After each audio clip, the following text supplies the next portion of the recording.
So for those of you guys that don't know, your boy lives in Los Angeles, and I'm really excited because for the first time in over 3 months, Los Angeles is opening all of their gyms. So if you're in LA and you want to come to the Equinox Sports Club Equinox in Los Angeles, it's the same gym that Shannon Sharp does all those crazy bench pressing videos, which hopefully I could get into once I get my gains back.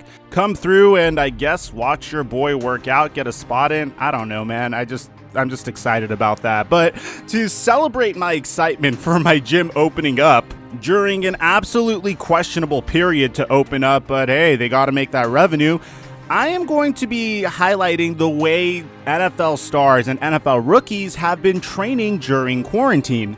Now look, I know my intros could get a little long, so before we jump into it, just take a moment to drop a like, subscribe, and turn my notifications on. It really helps the channel grow, and if I hit 100,000 subscribers on this channel before the new NFL season, I'll give away a PS5 on this channel. But even more importantly, man, I've been doing these modded simulations on Twitch. I am confident that everyone watching this video will absolutely love it, so if you could take a moment to go to my Twitch channel, it's twitch.tv/FlightMike, and just hit me with a follow. I'd really appreciate it. Aside from that, break!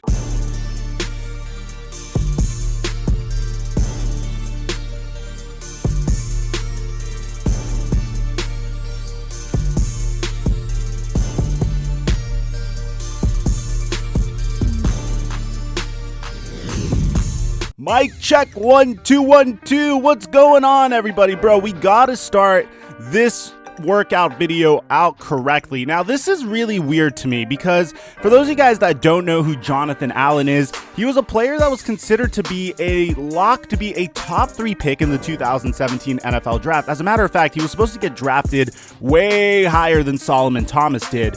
But what scared off teams was, one, arthritis that he had in his shoulders, and two, I guess once you have one injury, teams just mark you as injury prone.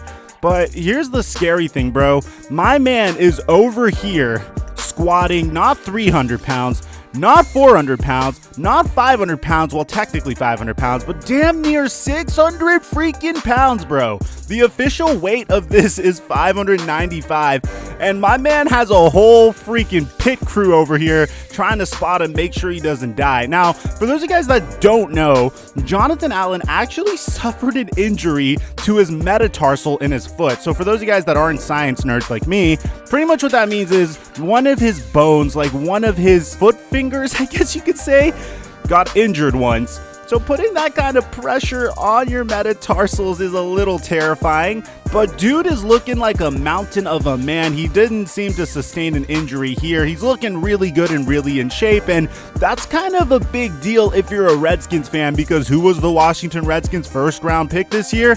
Dude, it was Chase Young. So Jonathan Allen's success will determine how successful Chase Young is. Now also, you see Ryan Kerrigan here doing some sort of like lunge pose variant. I don't know. He's not using any weight. It's really interesting to see how he's doing it. It's probably for flexibility. But now that we got those two out of the way, let's talk about Jonathan Allen and Ryan Kerrigan's absolute arch rival, a player that they're hoping they could somewhat neutralize, and that's CeeDee Lamb.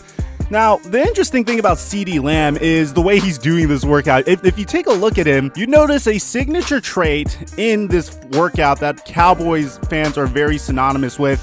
It's the fact that his helmet doesn't have a star yet. Dallas Cowboys believe that rookies must earn the star on their helmet. It's this cute little ritual to make them work harder, and hey, I'm here for it. But you can see CeeDee Lamb is training, doing route running drills with his helmet on, not really focused on the weight as much, because I guess he's just trying to keep his body as lean as possible, because that's what wide receivers should do.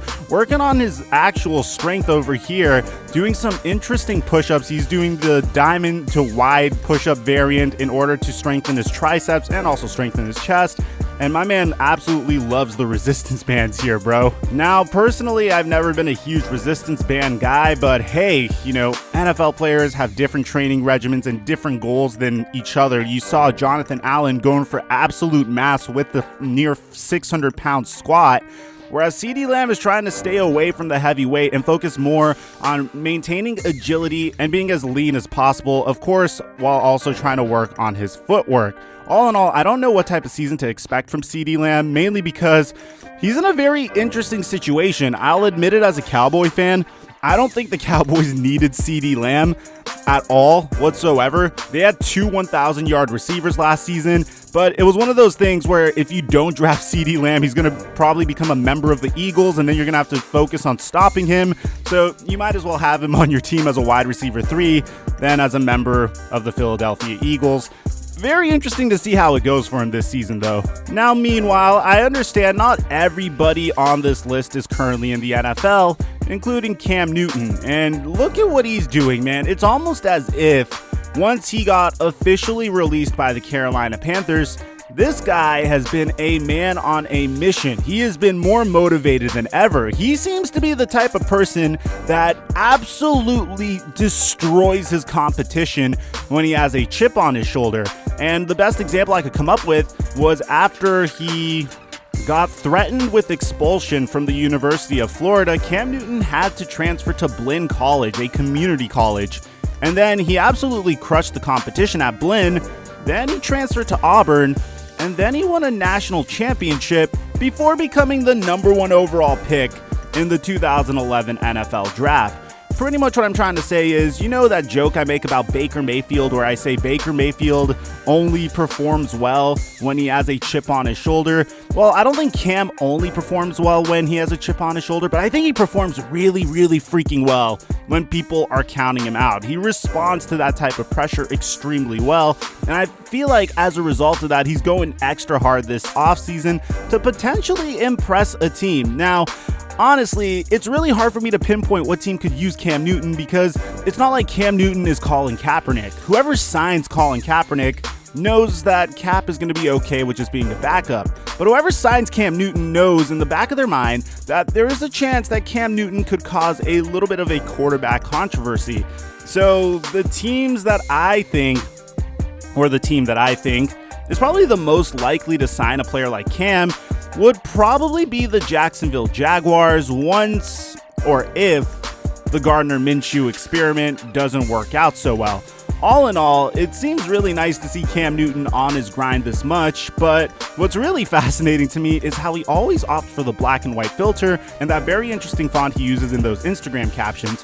Also, shout out to Odell Beckham Jr. for being a good friend and working out with Cam Newton during these times. Now, about a month ago, my man NFL Season, and all of these clips are courtesy of NFL Season. Shout out to him. Make sure you check him out.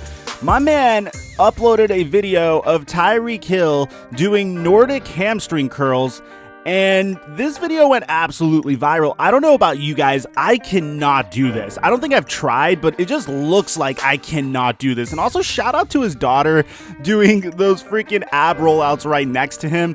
But I cannot believe that Tyreek Hill is able to suffer through this, and I guess it's a really effective drill that also affected other NFL receivers, because literally today we got a video of my man Deshaun Jackson also trying to do the exact same drills, the Nordic hamstring curls. Now, he's not going all the way up, but I don't think Deshaun Jackson has hamstrings like Tyreek Hill, but they're both the same type of receivers, so I think it's really funny that Deshaun Jackson looked at Tyreek Hill and said, oh my god, like, he's a speed demon like me, and he's where I want to be, so I should probably copy what he's doing. All in all, I've been doing fitness for about 8 years now, so every time I train someone, the first thing I tell them is, listen, if you need to do it a little bit incorrectly just to learn the movement, so long as you're able to do like 60 or 70% of the movement. Like, I know Deshaun Jackson's kind of doing this bending over thing just so he could put some more pressure on his back so he could possibly get all the way up. If he needs to do that, so be it, so long as he's not absolutely destroying his back doing it. All in all, I think down the line he should be able to get to Tyreek Hill's level, but it's nice to see that he's paying attention to what his opposition's doing and trying to replicate that in his own workouts. Finally, we have two other rookie wide receivers doing some absolutely tantalizing and mesmerizing cone drills. Two players that went to Alabama and two players that have two distinct styles of training and dominating at the wide receiver position. On one hand, you have Henry Ruggs, a player that could take the top off of the defense, a player that should be a huge vertical threat for the Oakland Raiders if he fulfills his potential. And then on the other side, you have my favorite wide receiver in this entire draft, yes, even over CeeDee Lamb, who's a Dallas Cowboy on my favorite team, in Jerry Jeudy. I love Jerry Jeudy because he's such a pure route runner, and he just seems to know what he's good at, and he's focused on what he's good at. He's not trying to be something he's not. You're not seeing him add a bunch of muscle. Rather, you're seeing him completely zero in on how good he is with route running and working on his agility. Meanwhile, you can see Henry Ruggs is also trying to work on that a little bit, and I actually like the fact that he's not perfect. You can see he's dropping some passes here, but hey, he's trying his absolute best. These are the reps you need to get in to truly improve yourself. I really hope, and I hate making this comparison, but you can thank Al Davis for this comparison. I've seen multiple times the Oakland Raiders going for the fastest player or the strongest player or something of that nature, and it completely blowing up in their faces. I hope Henry Ruggs doesn't turn into Darius Hayward-Bay Part 2, and I really hope that that comparison is something we could laugh at down the line. I don't know, I just have a bad feeling in my stomach because I've seen some Oakland Raiders draft picks, man, and it hasn't been pretty. That's all I have for this video, guys. If you enjoy this series, please take a moment to drop a like, and I'll make sure I consistently update you guys on how NFL players are training throughout the offseason. If you see a clip that you think I need to include in a video, please tag me on Instagram at TheFlightMike or on Twitter. Aside from that, I'm your boy Microphone, and I'll catch you guys in our next upload.